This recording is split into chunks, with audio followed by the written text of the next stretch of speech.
जय हिंद दोस्तों, नमस्कार। स्वागत है आज की क्लास में आप सभी का। और जैसा कि आप जानते हैं, बहुत दिनों के बाद आपसे मुलाकात हो रही है। तो आज की वीडियो में हम लोग 3D से संबंधित सभी फार्मूले एक साथ देखने जा रहे हैं।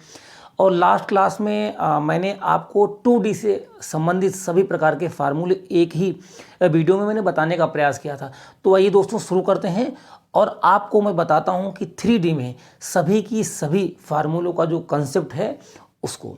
आइए तो बच्चों, सबसे पहले जो 3D का फिगर है, यानी 3D मतलब जिसमें लंबाई होती है, चौड़ाई होती है और बच्चों ऊंचाई होती है। तो सबसे पहला जो फिगर है, यहाँ पर हम क्यूब यानी कि घन ले रहे हैं। घन एक 3D आकृति है, इसके बारे में डिटेल में जानेंगे।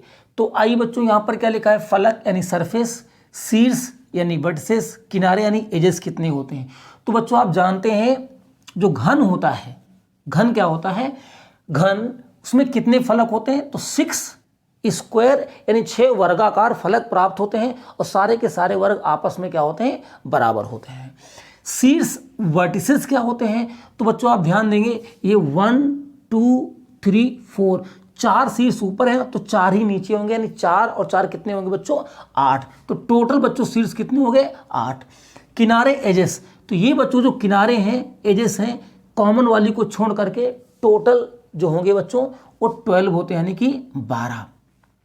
तो इसका ज्योमेट्रिक कंसेप्ट क्या है वो यहाँ पर हमने डिस्कस किया।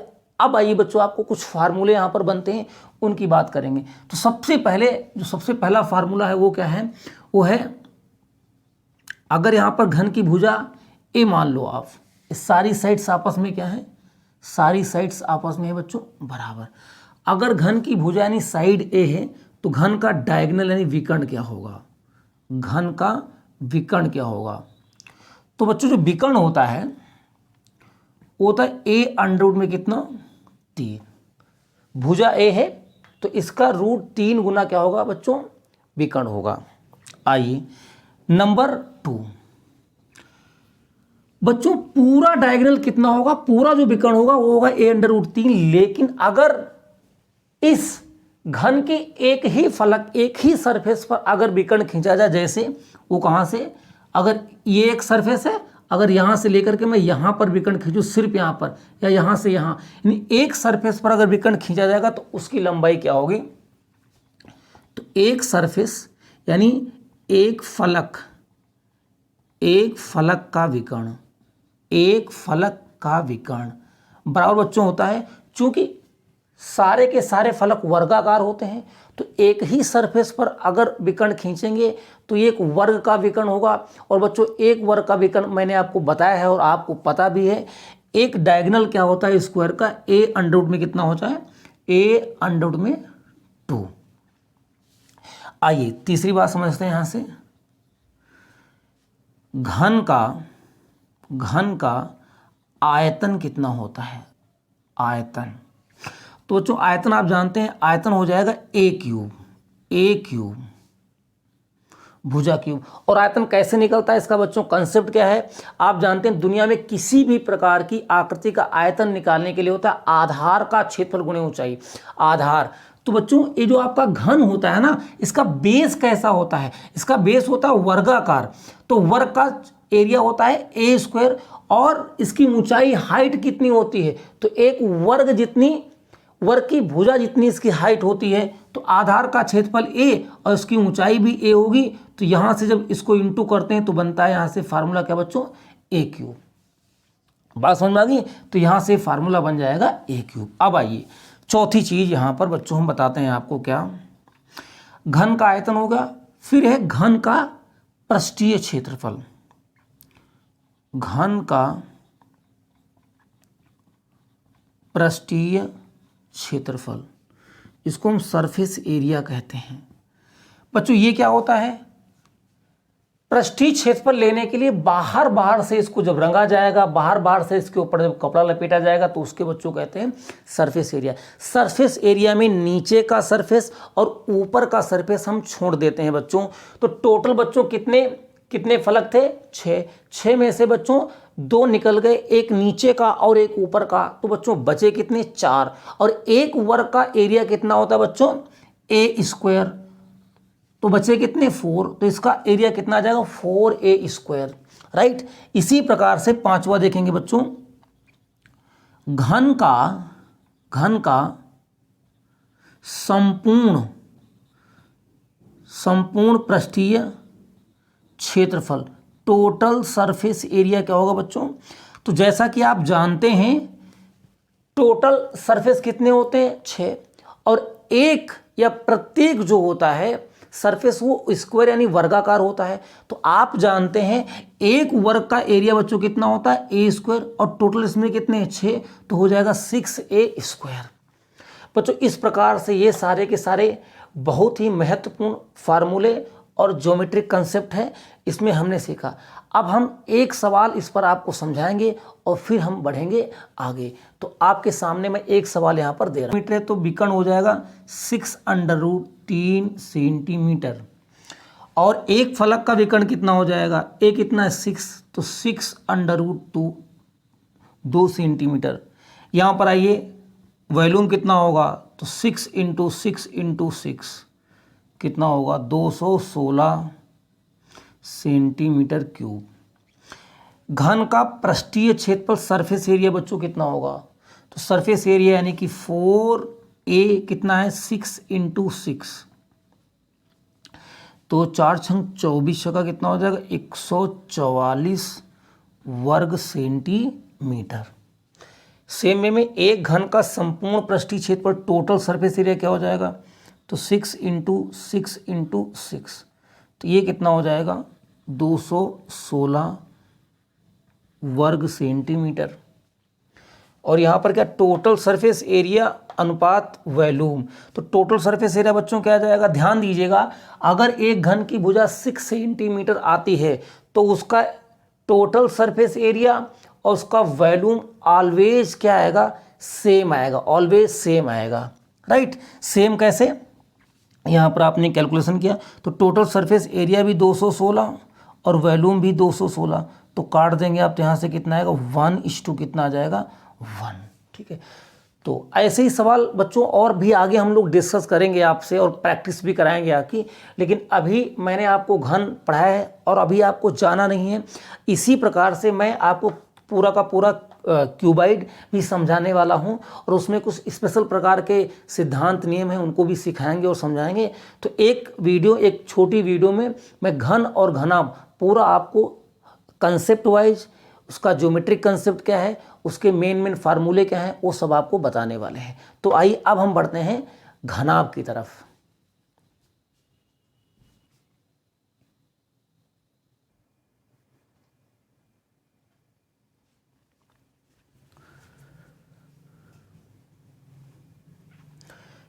दोस्तों यहाँ पर हम लोग घनाभ यानी क्यूबाइड से संबंधित कुछ चीज़ें समझने का प्रयास करेंगे, जो इनका ज्योमेट्रिक कंसेप्ट है और जो इसका मेन फार्मूले हैं जी।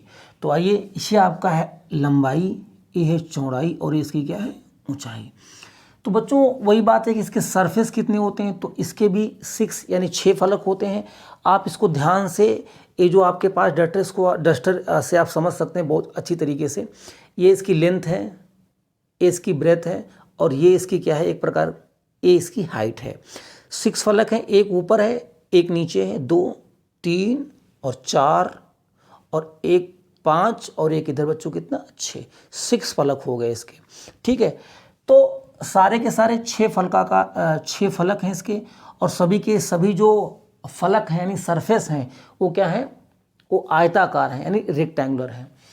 कोने वही बात है 1 2 4 1 2 3 4 ऊपर है 4 नीचे, तो इसके कोने कितने हो जाएंगे 8 हो जाएंगे 8। किनारे वही चीज़ जो अभी आपने काउंट किया था, कॉमन वालों को छोड़ करके सारे के सारे जो एजेस किनारे जो भुजाएं होंगी बच्चों कितनी हो जाएंगी 12। ये चीज़ घन और घनाभ दोनों में बच्चों क्या है सेम है, राइट। आइए, विकर्ण डायगोनल क्या होता है, इस विकर्ण को ये भी कहा जाता है घनाभ का सबसे अच्छा प्रैक्टिकल जो एग्जाम्पल है बच्चों वो है कमरा, है ना। तो जो कमरा होता है वो घनाभ का सबसे बढ़िया एग्जाम्पल माना जाता है। तो घनाभ में रखा जाने वाला सबसे बड़ा बांस या कमरे में रखी जाने वाली सबसे बड़ी छड़, सबसे बड़ा बांस, उसी बांस या छड़ को भी विकर्ण बोला जाता है। तो ये बच्चों कैसे आएगा ये आएगा एल का स्क्वायर प्लस लंबाई का स्क्वायर प्लस चौड़ाई का स्क्वायर और ऊंचाई का स्क्वायर। आपको ध्यान होगा जब मैंने आपको समझाया था आयत का विकर्ण कितना होता है, यानी डायगोनल ऑफ रेक्टेंगल कितना होता है, L square plus B square. चूंकि जो ये आपका घनाभ है बच्चों, ये आयत से ही बनता है। जब आयत में हम हाइट देते हैं ना, तो घनाभ की ऊंचाई बनती है, तो उसी में आयत का होता है L square plus B square. चूंकि इसमें ऊंचाई आ जाती है और एक घनाभ बन जाता है, तो इसमें एच और जुड़ जाता है, L square plus B square और प्लस एच स्क्वायर। ये हो गया कमरे में रखे जाने वाले सबसे बड़े बांस की लंबाई, सबसे बड़ी छड़ की लंबाई या घनाभ का विकर्ण। पृष्ठीय क्षेत्रफल कितना होता है, तो पृष्ठीय क्षेत्रफल होता है 2 ब्रैकेट में एल प्लस बी और इंटू कितना होता है एच। बच्चों जिस कमरे में आप बैठे हैं, जिस कमरे में पढ़ रहे हैं, आप देखेंगे उसमें बच्चों 2 लंबाइयाँ होंगी और 2 चौड़ाइयाँ होंगी, और हाइट जो होती है वो एक ही कंसीडर की जाती है। इसलिए 2LB यानी 2 ब्रैकेट में L प्लस बी और यहाँ पर कितनी हाइट। लेकिन जब आप कुल पृष्ठीय क्षेत्रफल की बात करते हैं तो टोटल कितना आता है बच्चों, इसमें 6 फलक हैं, और 6 मतलब 3 प्रकार के फलक हैं, और 3 दूनी 6 हैं। जैसे बच्चों एक फलक ऊपर का और एक जस्ट इसके नीचे का, एक इधर का एक जस्ट इधर, और एक सामने और एक इसके जस्ट अपोजिट, तो 3 गुणे 2। अब समझिएगा टोटल सरफेस एरिया कैसे बनता है। तो सारे के सारे बच्चों जो घनाभ के जो फलक हैं वो आयताकार होते हैं, और यहाँ ये कैसा आयत है LH, तो इसलिए इसमें क्या होता है, यहाँ आ जाएगा LB plus BH plus HL, और LB भी 2 हैं, LB भी 2, BH भी 2, HL भी 2, इसलिए यहाँ गुणा किससे हो जाता है, तो टोटल सरफेस एरिया आ जाएगा। वॉल्यूम आप जानते हैं लंबाई गुणे चौड़ाई गुणे ऊंचाई। लंबाई गुणे चौड़ाई यानी ये आधार का क्षेत्रफल कैसा होता है, ये आयत का क्षेत्रफल है, तो आयत का क्षेत्रफल होता है लंबाई गुणे चौड़ाई, और एक इसमें ऊंचाई हो गई तो हो गया L गुणे B गुणे H। ये पूरा हो गया फार्मूला। वो महत्वपूर्ण सवाल दिया गया आपके सामने, क्या किसी घनाभ के तीनों संलग्न तलों के यानी एडजेसेंट जो सरफेस हैं के सरफेस एरियाज क्रमशः कितने x, y तथा z वर्ग इकाई हैं, तो आयतन तथा इसके पृष्ठीय क्षेत्रफलों में बच्चों आपको रिलेशन बताना है, संबंध बताना है। ध्यान दीजिएगा, ये आपकी लंबाई है, ये चौड़ाई है और ये ऊंचाई है। ये क्या कह रहे हैं कि एक ही बिंदु पर तीनों संलग्न तलों के क्षेत्रफल क्रमशः, जैसे ये इसका इस तल का एरिया कितना हो गया x, इसका y और पीछे वाले का कितना हो गया z वर्ग इकाई है। तो अब आप मुझे एक बात बताइएगा, अगर मैं इसका आयतन निकालने का पूरा प्रयास करूं तो इसका मतलब क्या हो जाएगा, जरा समझिएगा ध्यान से। ये जो सरफेस एरिया यहां पर दिया है, जब मान लो x है, तो इनको सबको आप गुणा कर दें, अगर तो सबको आप गुणा कर दें तो क्या हो जाएगा बच्चों, यहां से क्या आ जाएगा LB गुणे BH गुणे HL बराबर, और सबको इधर सारे पृष्ठीय एरियाज को आप गुणा कर लो बच्चों, तो कितना हो जाएगा। ऐसा क्यों कर रहे हैं आपको पता है, क्योंकि ऐसा इसलिए कर रहे हैं, इधर जो सरफेस है हमारे तीनों, इनका एरिया निकालना है। तो एरिया आप जानते हैं लंबाई गुणे चौड़ाई यहाँ पर है, क्योंकि तीनों के तीनों बच्चों आयत हैं, तो तीनों के तीनों आयत है, तो लंबाई गुणे चौड़ाई, लंबाई गुणे चौड़ाई और लंबाई गुणे चौड़ाई, तो तीनों फलकों का एरिया आ गया। और ये जो एरिया है किसके बराबर है, x into Y into Z के बराबर है। यहां पर बच्चों अगर आप ध्यान से देखो तो L भी 2 बार आया है, P भी 2 बार आया और H भी 2 बार आया। इसको बच्चों हम लिख सकते हैं L into B into H. ये 2 बार था, तो बच्चों इसका पावर लगा देंगे बच्चों 2, और यहाँ पर कितना आ जाएगा x इंटू वाई इंटू बच्चों जेड। बच्चों आप देख रहे हैं ये चीज़ क्या है, L into B into H क्या होता है, ये घनाभ का आयतन होता है। फार्मूला बन गया L into B into H, तो ये हो गया वॉल्यूम यानी आयतन, और इसका स्क्वायर लगा दिया, और ये बराबर किसका हो गया, एक्स वाई जेड।